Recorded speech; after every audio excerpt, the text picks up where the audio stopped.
Hello, I'm Linda Astala, and during this year of prayer and at Father Jimmy's request, I'd like to tell you a bit about my prayer life. Immediately after the 12 steps of humility in his Rule for Monastics, St. Benedict writes about prayer in chapters 8 through 20, and most of what he writes is how to arrange scriptures during the various, what we would call worship services. You'll note that our Episcopal liturgy, especially the daily office, which Linda Barry discussed so eloquently, is based in the framework of life in a Benedictine monastery. Well, I too love the daily office of morning and evening prayer, and I find praying these in community especially meaningful. In the Episcopal Church, prayer is defined as responding to God by thought and by deeds, with or without words. And throughout my life, I've used a lot of words in my prayers, both in community and in solitary. My words have been, I think, respectful of God, but I generally thought of my words not as responsive, but as instructive and maybe influential, presenting God with a list of concerns that I cared about, and therefore I felt God should too. I must admit, I still keep a list of concerns that I offer to God, but my rationale has changed a great deal over the past 30 years. As I prepared for this video, I wasn't quite sure how honest I could really be about my own prayer life.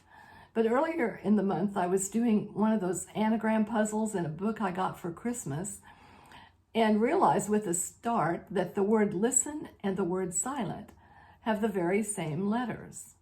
Listen and silent. So I decided to be forthright with you about my own prayer life. After nearly 50 years of using words to pray, my most meaningful prayer time now consists primarily of being silent. I can't say that I really listen, at least not in the same way I would listen to someone's voice, but attempting to silence my mind may mean that I can hear God more clearly at other times than I do in my monkey mind combinations of words. Several things happened in about 1997 that led me to this practice. One, I read a book called Listening for the Heartbeat of God by J. Philip Newell. Two, I took the Community of Hope training at St. Luke's Hospital and learned about Christian meditation. At that time, Mary McAleese was president of the World Community for Christian Meditation and was also president of Ireland, of all places, the heart of Celtic worship. Three, I discovered a deep attraction to the Gospel of John over the other Gospels. It was kind of a perfect storm of events for altering the pattern of my personal prayer time.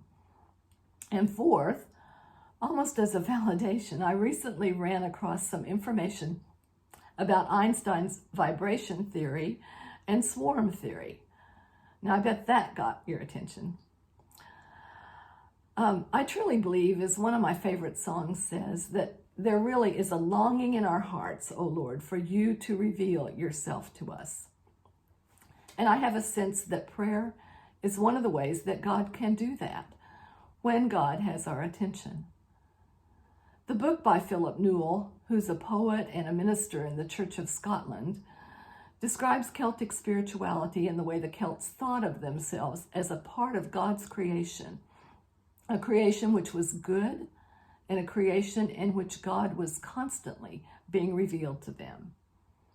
I believe it may have been Newell who also mentioned John 13, verse 23, the passage where it says, "Now there was lying close to Jesus' breast the disciple whom Jesus loved." The swarm theory or vibration theory is something that I just happened to read about, and it may sound a little new agey, but those of you who know me know that while I'm a little weird, I'm pretty orthodox. Do you ever wonder how birds and insects and fish, for example, seem to group together when they fly or swim? Well, swarm theory uses mathematical equations to describe this. And any of you with an engineering or architectural background will recall, and I'll try to explain it so others can understand what little I know about this, that structures such as buildings and bridges vibrate, and that they must be built with this in mind. There's a really cool YouTube video that shows this happening with metronomes. And in Carl Sandburg's History of Abraham Lincoln, it's mentioned that troops were trained not to walk in cadence across bridges because the power of those combined footsteps could cause the bridge to collapse. It may have nothing to do with this, but I remember that Barbara Payne, the wife of one of our retired bishops, was a harp player, and she said that harp players live longer than average lives. And she said it's been theorized that this might be because of the way they hold their harps next to their bodies as they make music, right next to their hearts, and that music is the language of God's universe. Anyway, it occurred to me that if God has a heartbeat, and if that heartbeat was in Jesus, well, maybe John was leaning in to listen to Jesus' heart. And I realized that being silent may be a way to be like a tuning fork and pick up that same heartbeat that's in God's universe. Some of you do that in music. That's what I do in prayer. I simply sit in my chair, back straight for 15 to 20 minutes in silence with God. And I use my sacred word for about 15 to 20 minutes. In the World Community for Christian Meditation, we use the word Maranatha. Mara, breathing in, Natha, breathing out. And that's an Aramaic word that means, come, Lord. It's one of the earlier prayers of the early church. You may choose your own sacred word, but it's suggested that you choose a word that you don't typically use in any context other than prayer. Some people use their sacred word only to refocus them if, and well, it's really when, their minds begin to wander. And this may work better for you, but using my word continually seems to work for me. I set a meditation timer app on my phone, and it has a pleasant little gong, just like a little ding, but any timer works well. 2 bits of advice I would give. I don't give a lot of advice, but don't have expectations and don't quit.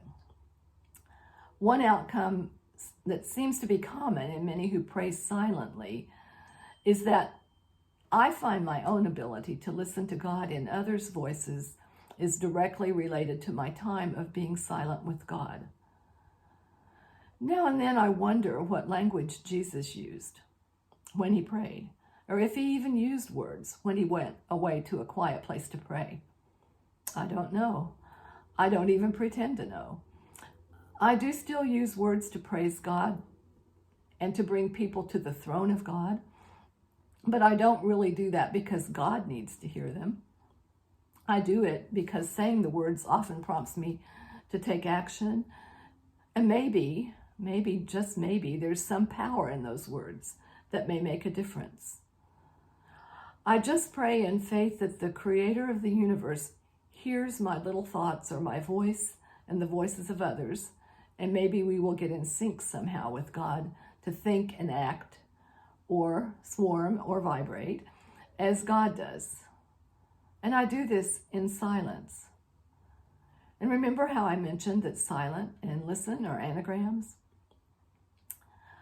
I'd like to leave you with a song that I chose. And I chose it for 3 reasons.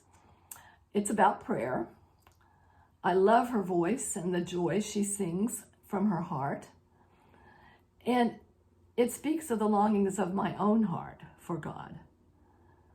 The link to this song, as well as the other resources I've mentioned and a few others I'd suggest, will also be in the blast this week. And if you can't find the resources, I have them and I'm happy to loan them to you. Again, we define prayer as responding to God by thought and by deeds, with or without words. In our year of prayer, I encourage each of us, however you do it, as the Nike motto says, just do it. Thank you. Thanks for listening.